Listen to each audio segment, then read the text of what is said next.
Démosle un aplauso a Jesús, por favor. El Señor se merece toda nuestra alabanza, toda nuestra adoración, nuestra mejor actitud, nuestra mejor disposición. Me da mucho gusto verlos a todos nuevamente. Qué bueno ver que el Señor en el 2021 nos sigue bendiciendo con nuevos días, con nuevos amaneceres. Y la Biblia dice que su misericordia es nueva cada mañana. Amén. Bendecimos al Señor por eso. Bueno, vamos a comenzar. Cuando son los servicios así, que tenemos dos, el tiempo se reduce, así que voy a tratar de avanzar lo más rápido que pueda. Vamos, por favor, corriendo, si son tan amables, a el libro de Génesis. Vamos a empezar en Génesis. Voy a hacer un pequeño cambio en las notas que traigo. Los que han estado las semanas anteriores saben que hemos estado comenzando una nueva serie que se llama La ingratitud en el corazón del hombre, ¿cierto? Han estado ahí, ¿verdad? No sé si voy a ocupar esto, pero por si acaso lo llegara a ocupar.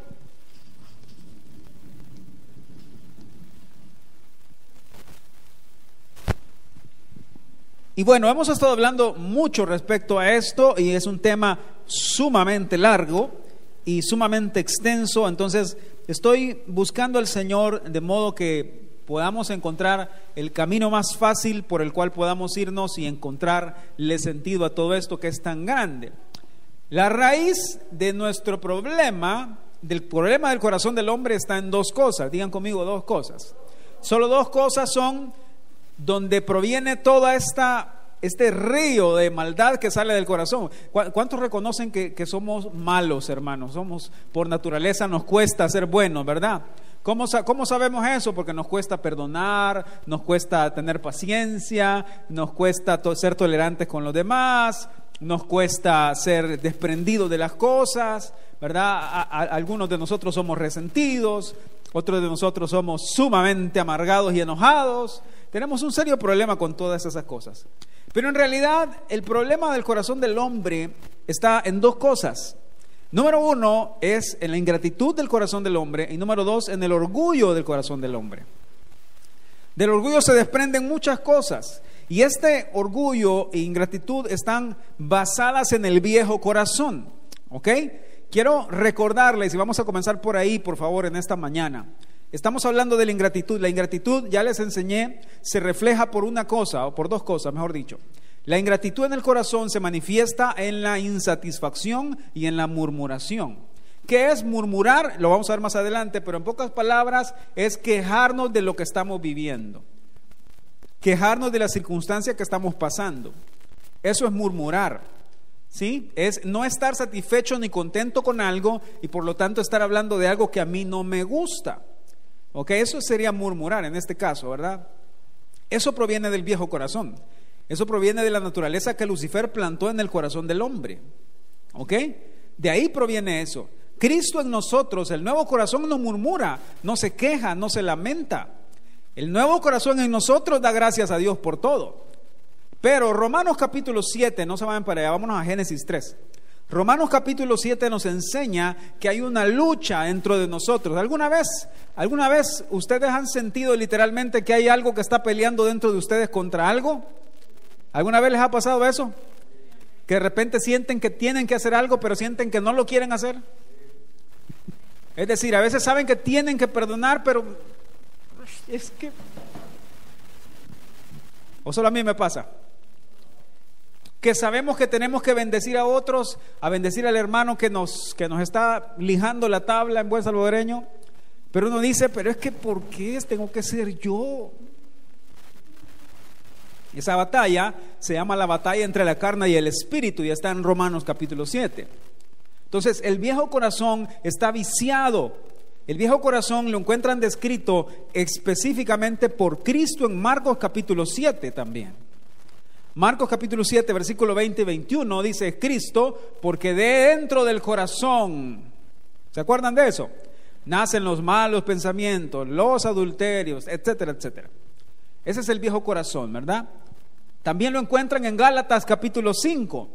Ahí están las actitudes del viejo corazón o las obras de la carne. También están las obras del Espíritu, que tiene que ver con el nuevo corazón. Ok, ¿me van siguiendo? Ahora, necesito llevármelos como un documental, ¿verdad? Y como una película al principio de todo. ¿Cuándo fue que quedó sembrada en el corazón del hombre esa ingratitud? ¿Cuándo fue que quedó sembrado en el corazón del hombre ese problema de orgullo y de insatisfacción? En el huerto del Edén, así es. Capítulo 3, por favor, versículo 1.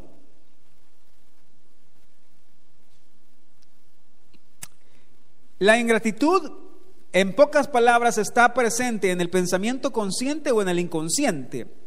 Y es aquello que me llega a pensar, escuchen esto por favor, la ingratitud es aquello que me lleva a pensar que yo no estoy teniendo lo que merezco, o que yo no estoy teniendo ni lo mejor, ni la mejor posición, ni el mejor lugar, ni el mejor trato. Eso es ingratitud. Lo que me lleva a pensar que no me están dando lo que yo me merezco. Ok, entonces vámonos al versículo 1 por favor del capítulo 3. ¿Lo tienen? ¿Lo tienen? Amén. Lean conmigo por favor fuerte. Pero la serpiente era astuta, fuerte hermanos, más que todos los animales del campo que Jehová Dios había hecho, la cual dijo a la mujer: con que Dios os ha dicho, no comáis de todo árbol del huerto. Ok, pausa. Ya conocen el resto de la historia, ¿verdad que sí? Que la mujer se equivocó porque quiso insertar algo que Dios nunca dijo ahí. Ahora, vamos a estudiar un poco este versículo y de aquí vamos a desprender un montón de cosas con la ayuda del Señor para que entiendan qué es la ingratitud, ya, y de dónde tuvo su origen y su lugar. Para empezar, la serpiente comenzó con una pregunta. ¿Ok? Si quieren desglosar eso lo vamos a poder hacer fácilmente. Miren, la serpiente empezó con una pregunta, ¿sí? Número 2, la pregunta que la serpiente hizo fue una pregunta de sorpresa. Es decir, la serpiente se mostró sorprendida con la mujer. Ahora, ¿por qué la serpiente hizo eso y qué fue lo que quiso captar en la atención de la mujer? De Eva y posteriormente de Adán. Esta palabra, con que Dios os ha dicho, si ustedes la traducen literalmente, escuchen esto, si ustedes la traducen del hebreo literalmente, se lee de la siguiente manera: así que de veras Dios les ha dicho eso. ¿Se dan cuenta? En el español el con que Dios ha dicho se pierde un poco el sentido de que cuando ustedes lo leen en hebreo se lee literalmente: ¿de veras Dios les dijo eso? ¿Se dan cuenta que es diferente? Ahora, la serpiente se mostró sorprendida ante la mujer y le dijo: ¿en serio Dios les dijo eso? Ahora, oigan esto. Ya les dije, fue una pregunta lo que le hizo. Número 2, actuó sorprendida ante la pregunta. Y número 3, oigan esto, se hizo pasar por ignorante delante de la mujer. Es decir, la serpiente dijo: ¿de veras Dios les dijo eso? Dios les dijo, oigan pues, Dios les dijo que no tienen que comer de todo árbol del huerto. Dios les dijo, ¿de veras? ¿En serio? Ahora, ¿qué iba buscando la serpiente con eso al ser más astuta que todos los demás animales? Llamar la atención de la mujer de alguna forma. Ahora, déjenme decirles una cosa. ¿Por qué la mujer no se asustó que un animal estuviera hablando? Pues se cree que todos los animales se podían comunicar de alguna forma en ese momento. Ahora oigan esto. La verdad de las cosas es que la serpiente lo que quiso tocar en ese punto fue el hecho de llamar la atención de la mujer y que la mujer sintiera la necesidad de responderle y sacarla de su ignorancia, una ignorancia que era falsa, una ignorancia que era un engaño, porque la serpiente sabía lo que Dios le había dicho a ellos que no tenían que hacer. Sin embargo, él tergiversó todo. Ahora, ¿por qué me lo llevé aquí? Porque el origen de la ingratitud, mis queridos hermanos, está aquí. Este fue el primer lugar donde se abrió una puerta para la ingratitud en la mujer y en el hombre. ¿Por qué? Porque la serpiente llamó la atención a la mujer hacia lo que ellos no podían tener.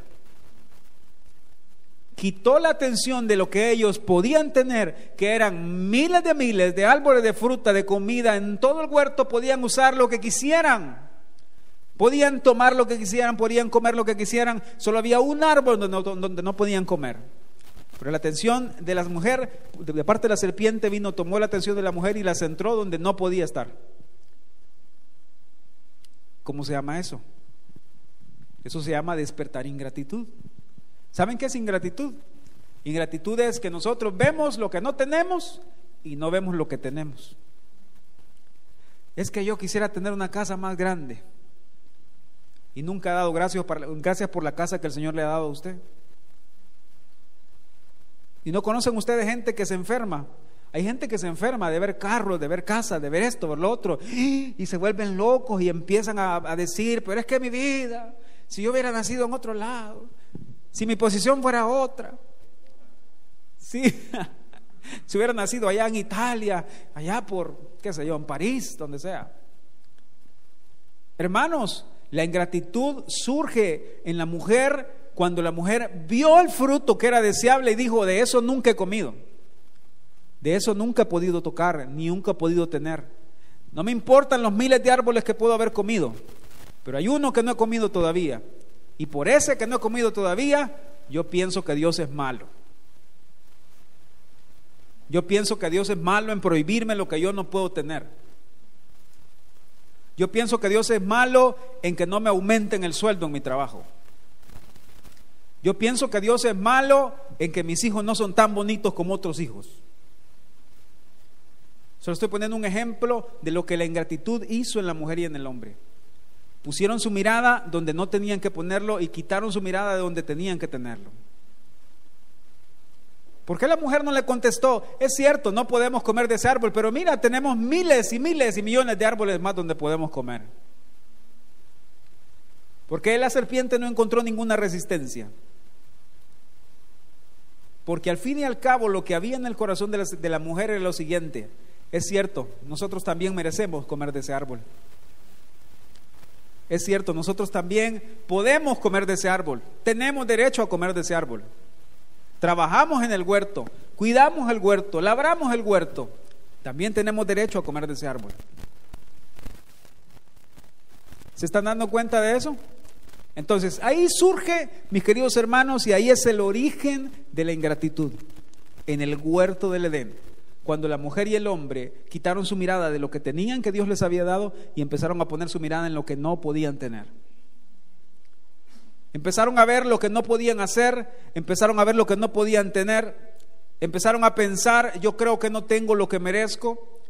Empezaron a pensar, es que Dios no nos ha dado lo mejor, se ha guardado lo mejor para Él. ¿Se dan cuenta de lo que les estoy diciendo? Y al fin y al cabo, mis queridos hermanos, vuelvo y repito, y este creo que sea un principio de vida para todos en esta mañana, en la cual espero ser muy breve. Escuchen esto: no vaya por la vida diciendo, es que yo no pedí que me lo dieran, por eso no lo tengo que agradecer. No vaya por la vida diciendo eso. No vaya por la vida diciendo, es que yo no pedí nacer, por lo tanto yo no le debo nada a mi mamá. No vaya por la vida diciendo, era la obligación de mi mamá darme estudios. No vaya por la vida diciendo eso.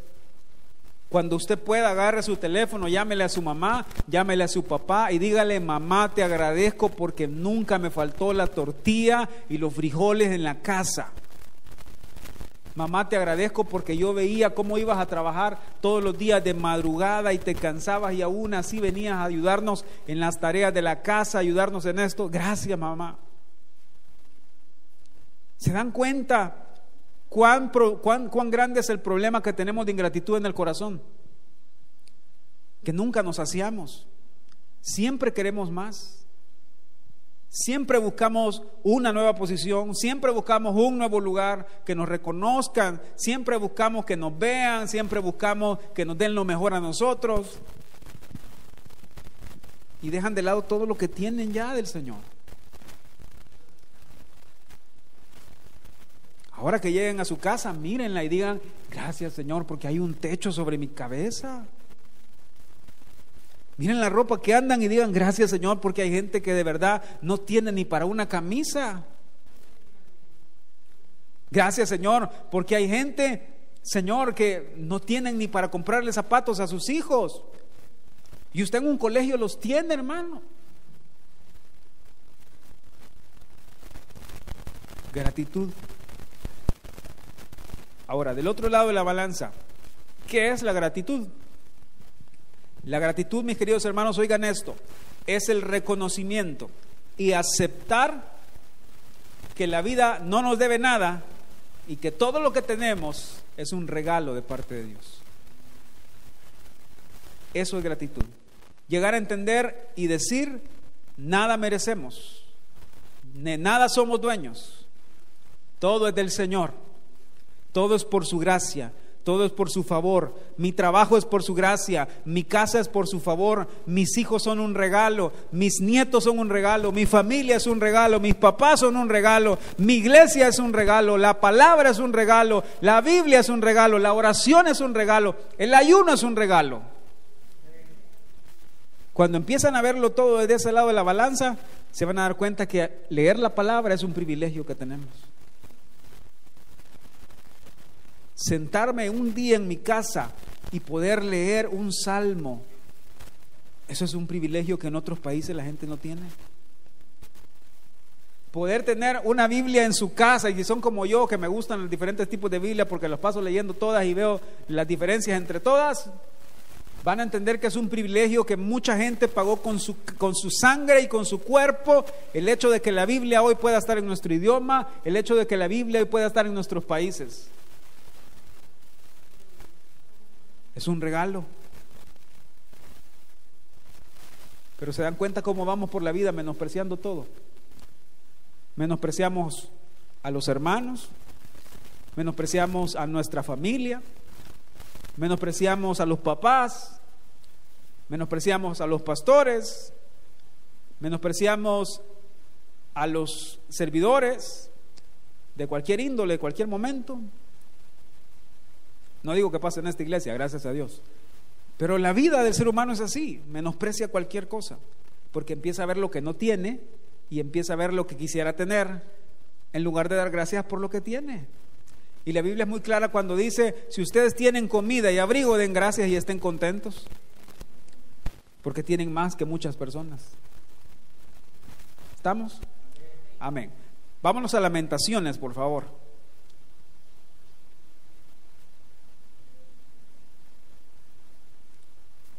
Lamentaciones.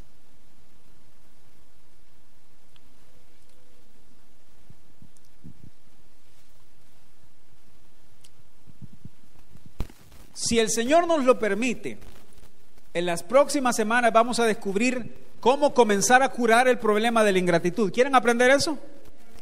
¿Quieren aprender a curar nuestro problema de ingratitud en el corazón? Eso solo lo puede hacer Cristo en nosotros.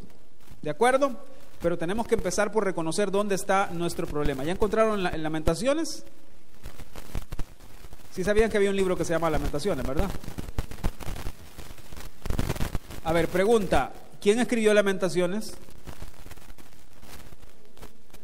¿Qué dijeron? Jeremías. Bien, buena respuesta.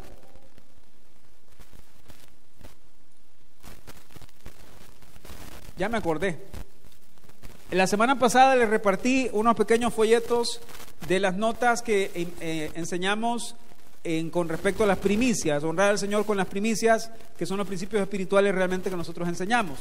Lo voy a dejar al final allá en la mesa para que se lo lleven si no tienen, ¿verdad? Hay como 4 o 5 copias más, se las pueden llevar si lo desean, son gratis. Entonces, vámonos a Lamentaciones, por favor. Vámonos al capítulo 3, por favor.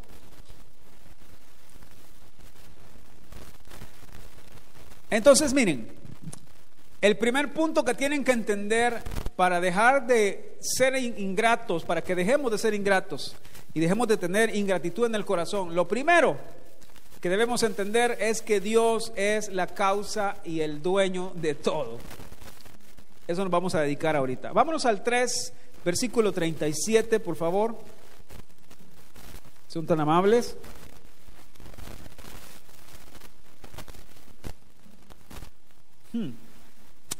Antes de leer les voy a poner un poquito el contexto aquí. ¿Saben por qué Lamentaciones se llama así como se llama, Lamentaciones? ¿Qué se les ocurre cuando piensan en Lamentaciones? Sufrimiento, dice. ¿Qué más se les ocurre cuando piensan en Lamentaciones? Luto, ¿qué más? ¿Qué dijeron? Quejas. ¿Alguna vez han leído este libro? Levántame la mano, ¿quién ha leído el libro de Lamentaciones? Así, concienzudamente, detenidamente. ¿Lo han leído alguna vez? No me dejarán mentir que este es uno de los libros más tristes de toda la Biblia. ¿Cierto? Ahora les voy a explicar qué pasó. Jeremías fue el profeta tiempo antes del exilio, cuando los babilonios conquistaron Israel, ¿verdad? Y los asirios también conquistaron la nación. Oigan esto. Jeremías fue el profeta que vio caer a la nación poco a poco siendo conquistada. Es decir, es como que el profeta estaba en el tiempo en el que el pueblo estaba en peor decadencia de pecado, estaban sometidos al pecado, sometidos a la idolatría, y él vivió diciéndole al pueblo que se arrepintieran, que volvieran al Señor, que dejaran esos caminos, que regresaran una vez más al Señor Dios de Israel. Ellos no le hicieron caso. Entonces vino el juicio de Dios sobre la nación, y vinieron los babilonios y los sirios y conquistaron a todo Israel, tanto el norte como el sur. Pero Jeremías fue el profeta que tuvo que ver cómo se lo llevaban a todos. Ahora necesito que entiendan, por favor, el dolor que había en Jeremías, porque resulta ser que se los advirtió, no le hicieron caso, y tuvo que ver cómo se los llevaban presos, cómo los mataban a todos. Tuvo que ver cómo dejaron en ruinas la ciudad. Ahora entienden por qué se llama Lamentaciones el libro. Porque esto fue lo que él escribió como resultado de ver la destrucción en Israel. Empezó a escribir cosas como cómo ha quedado desolada la ciudad. Solo son ruinas. Entonces él empezó a escribir esto. Por lo tanto, el libro de Lamentaciones, mis queridos hermanos, es el libro de la época más oscura y más dolorosa de Jeremías. Quiere decir que Jeremías fue un profeta preexílico o del exilio. El exilio se llama cuando estuvieron prisioneros los israelitas, ¿verdad? Que al fin y al cabo, oigan esto es lo hermoso de todo, porque a pesar que vio la decadencia, la caída, la destrucción, pero encuentran en Jeremías que Dios le dio a él la palabra profética de la esperanza de la restauración de Israel. Dios le dijo a Jeremías en pocas palabras: es cierto, ahorita van a sufrir y van a ser castigados por su idolatría, pero también es cierto que yo los voy a restaurar y que yo los voy a levantar. Por lo tanto, Jeremías tuvo mucho sufrimiento y dolor, pero también tuvo esperanza de confiar en la palabra del Señor. ¿Estamos? Va, ya les di eso. Vamos al 37. Dice: ¿quién será aquel que diga que sucedió algo que el Señor no mandó? De la boca del Altísimo no sale lo malo y lo bueno. ¿Por qué se lamenta el hombre viviente? Laméntese el hombre en su pecado.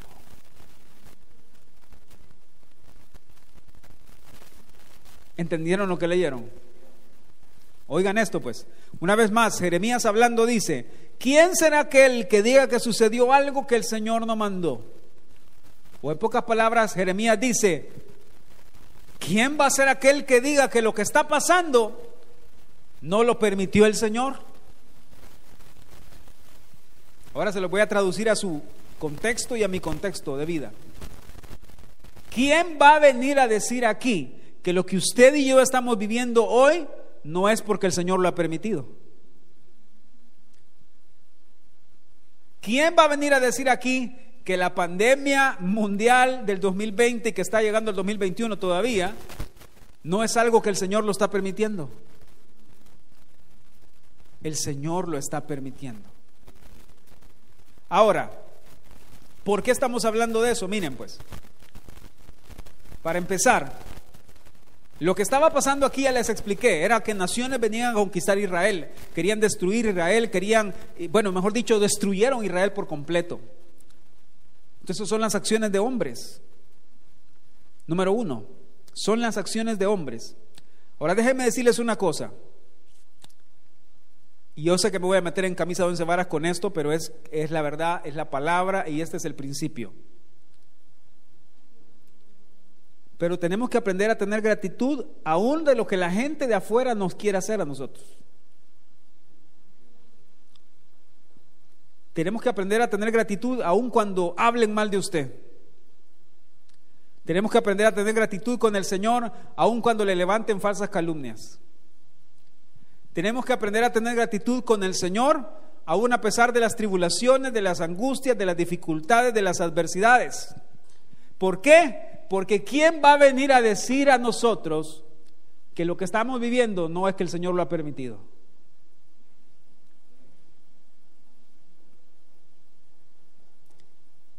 Y si leen más adelante, dice: de la boca del Altísimo no sale lo malo y lo bueno. De los designios de la boca del Señor no sale placer y dolor. No sale también la enfermedad y la sanidad. En muchos casos, ¿verdad? Luego dice: y entonces, ¿por qué se lamenta el hombre viviente? Laméntese el hombre en su pecado. Jeremías está diciendo en pocas palabras: no se quejen por lo que otros quieran hacerles, no se quejen por lo que otros dicen de ustedes, no se quejen, no se lamenten por lo que está pasando que no tienen control, no se lamenten por eso, lamentense por su pecado nada más. Sientan tristeza por su pecado, sientan dolor por el pecado de haberle fallado al Señor y que eso es lo único que les importe. Porque todo lo demás, oigan esto, porque de todo lo demás Dios tiene el control.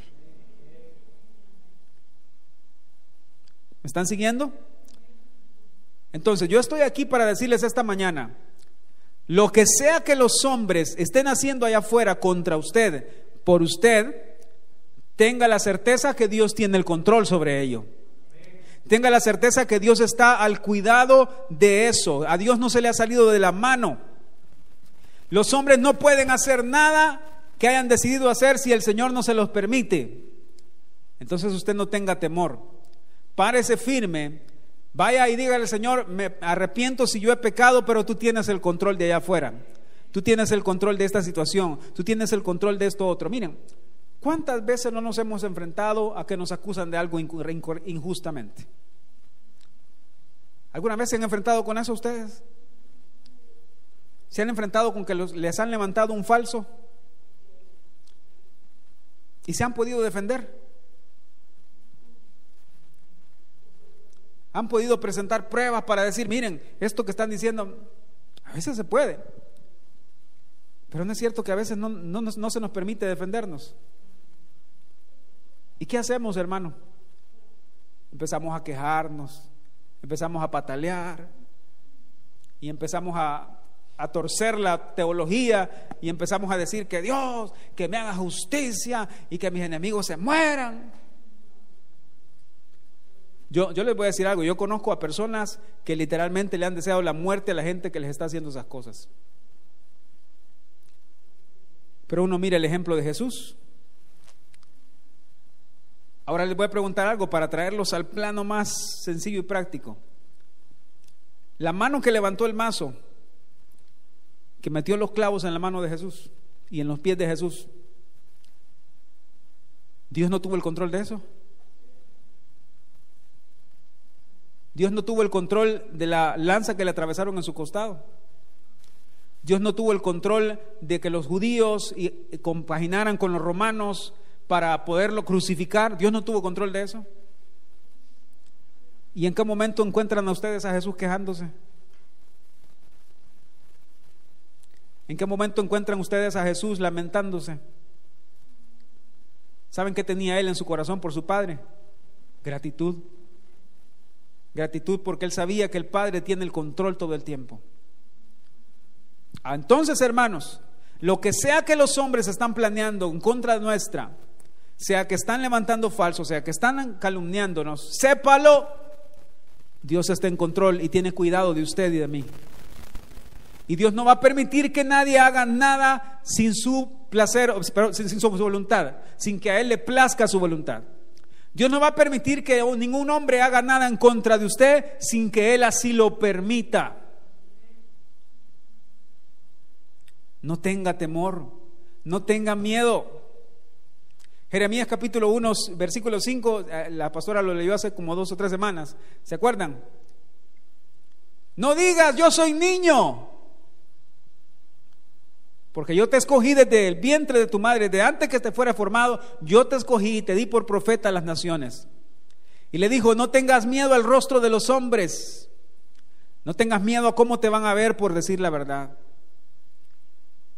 Habla la verdad con amor y no tengas miedo del hombre, porque Dios tiene el control de todo. ¿Me están siguiendo? Entonces, ¿dónde está nuestro problema de ingratitud? Está en que no entendemos ni reconocemos que Él está en control de todo. ¿Por qué empezamos a lamentarnos? Como dice Jeremías aquí en Lamentaciones. Y entonces, ¿por qué se lamenta el hombre? Si todo viene de la mano del Señor, y todo es bueno lo que viene del Señor, y todo es justo de lo que viene del Señor, y todo sirve para mi beneficio lo que viene del Señor. Romanos 8:28 dice, porque a los que aman a Dios, todas las cosas les ayudan a bien. Ahora, síganme por favor a Santiago. ¿Estamos aprendiendo, hermanos? El tiempo se me está acabando.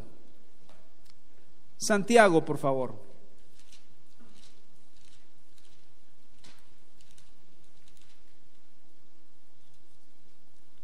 Cuando lo tengan me dicen amén, por favor.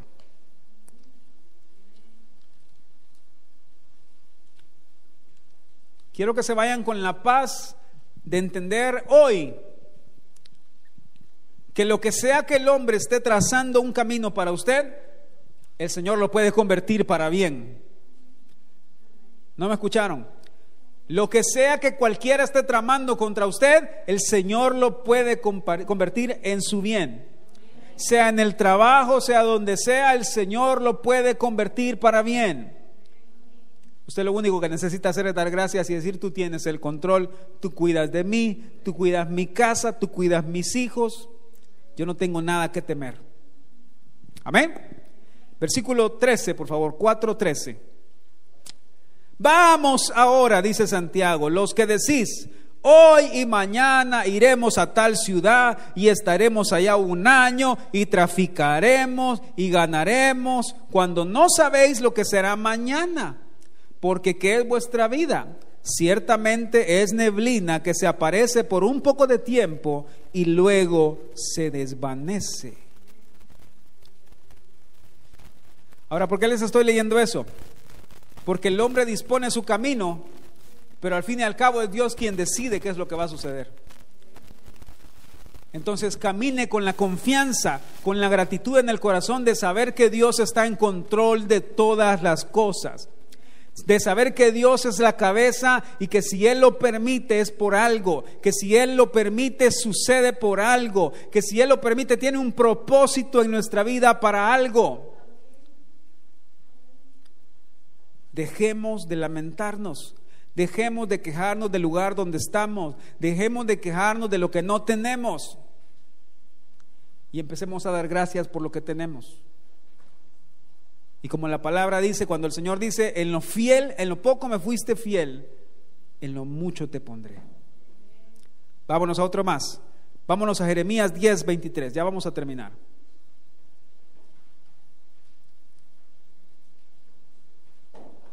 Jeremías 10:23.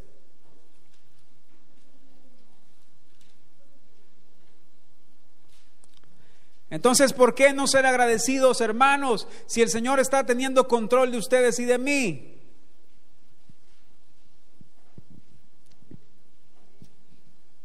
Cuando lo tengan me dicen amén, por favor. Dice, conozco, oh Jehová, que el hombre no es señor de su camino, ni del hombre que camina es el ordenar sus pasos. Ahora, Jeremías está diciendo en pocas palabras acerca de la destrucción y el asolamiento de Judá. Señor, yo entiendo que el hombre no es dueño de su propio camino, de sus pasos o de su destino. Jeremías, oigan lo que dice la versión NTV, dice, yo sé, Señor, que nuestra vida no nos pertenece, no somos capaces de planear nuestro propio destino. Es decir, en pocas palabras, si otros están planeando algo en contra suya, déjelos que planeen, que al fin y al cabo Dios es el decididor, y si Dios dice esto se hace, eso se hace, y si Dios dice esto no se hace, eso no se hace, y Él tiene el control de todas las cosas. Recuerdo hace unos días leí el sermón, también lo leyó mi esposa, de la hermana Hicks, cuando ella cuenta que el Señor le hizo saber que había una comida que le habían envenenado para ella. ¿Te acuerdas de ese sermón?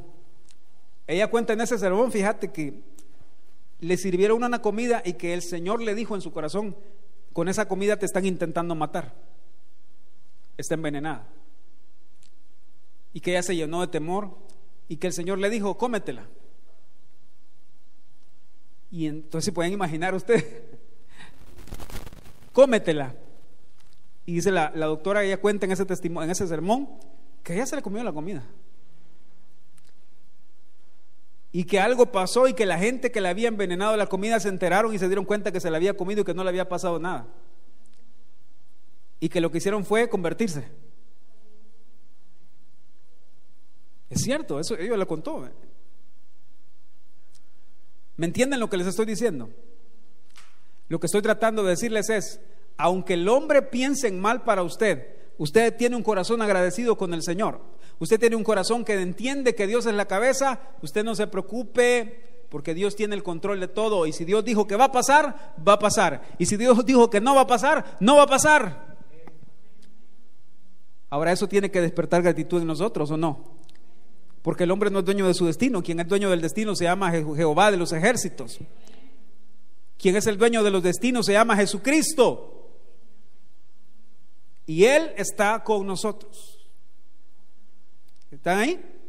Job capítulo 2 versículo 10. La última cita que les doy. Job 2:10.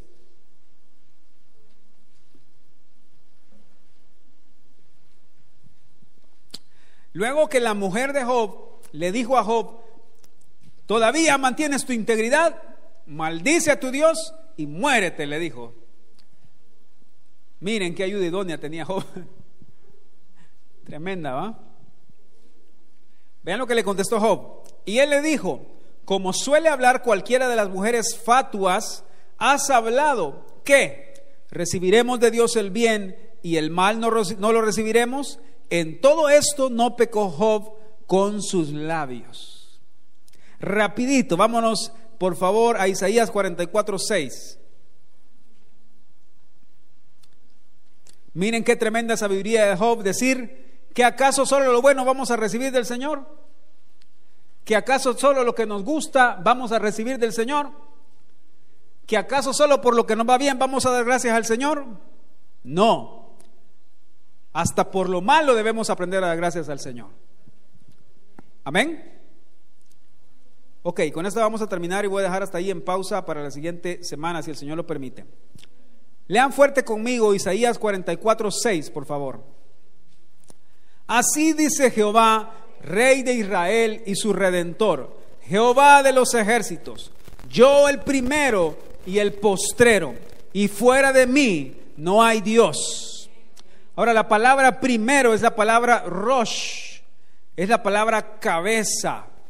Esa palabra Rosh significa primero, principal, cabeza, preceder, anticipar, comienzo, príncipe, lo primero en lugar, lo primero en sitio, lo primero en orden. Significa el principal, punta de lanza, el director, el gobernador. ¿Saben qué está diciendo el Señor con eso? Así dice Jehová, Rey de Israel, su Redentor, Jehová de los ejércitos: yo soy la cabeza, yo soy el primero, yo soy lo que anticipo todo, yo estoy antes que todo, yo soy quien gobierna, yo soy quien reina, yo soy quien dirige, yo estoy en el orden de todo, yo estoy al principio y al final. Por lo tanto, no tengan temor, por lo tanto, no se llenen de impaciencia, por lo tanto, aprendan a dar gracias, porque yo tengo el control, dice el Señor. Aprendamos a ser agradecidos con Dios por lo que tenemos, por lo que no tenemos, por lo que nos gusta, por lo que no nos gusta, por lo que nos duele, por lo que nos da placer. Aprendamos a dar gracias por todo. Y como dice Jeremías, lamentémonos en nuestro pecado nada más. Arrepintámonos del pecado nada más. Dejemos de quejarnos por las cosas, quejémonos por nosotros mismos, por lo que somos, por lo mal que hacemos. Ahí les doy permiso, ¿verdad? Que lleguen y le digan: Señor, es que yo Señor, ayúdame, por favor, es que digo cosas que no quiero decir y hago cosas que no quiero hacer. Señor, ayúdame, perdóname, esta carne no me ayuda, Señor, esta naturaleza que tengo no me ayuda, pero transfórmala, cámbiala, Señor. Tú sabes por qué me has puesto aquí, pero ayúdame a ser transformado. Dejemos de echarle la culpa a otra gente. Dejemos de echarle la culpa a las circunstancias. Entendamos que los del problema somos nosotros. Y en lo que respecte a nosotros, cambiemos lo que tengamos que cambiar, rindamos lo que tengamos que rendir y agradecemos lo que tengamos que agradecer. ¿Se están dando cuenta, hermanos? Vamos a ponerle un pin de pausa y vamos a seguir la otra semana. Si el Señor nos lo permite, sigamos aprendiendo cómo podemos contrarrestar o aprender a hacer morir en nosotros la ingratitud cada vez más. Lo primero es reconociendo que Dios tiene el control de todo, que Dios es la cabeza, que Dios es lo primero, reconociendo que Él tiene el sartén por el mango y que nada pasa sin que Él lo decida, nada pasa sin que Él lo permita. Así es que la próxima vez que nos suceda algo, aunque duela, aunque cueste, digamos: Señor, tú tienes el control, tú eres la cabeza, Señor, tú sabes lo mejor, yo voy a depositar mi confianza en ti. Perdóname si me he equivocado, Señor, perdóname si yo me equivoqué, si yo cometí un error, si yo he fallado, perdóname a mí, Señor, y ayúdame a continuar. Por lo demás, te lo dejo todo a ti en tus manos y sé que tú tienes el control. Eso es empezar a ser agradecidos, hermanos. Amén. Pongámonos de pie y vamos a orar, por favor.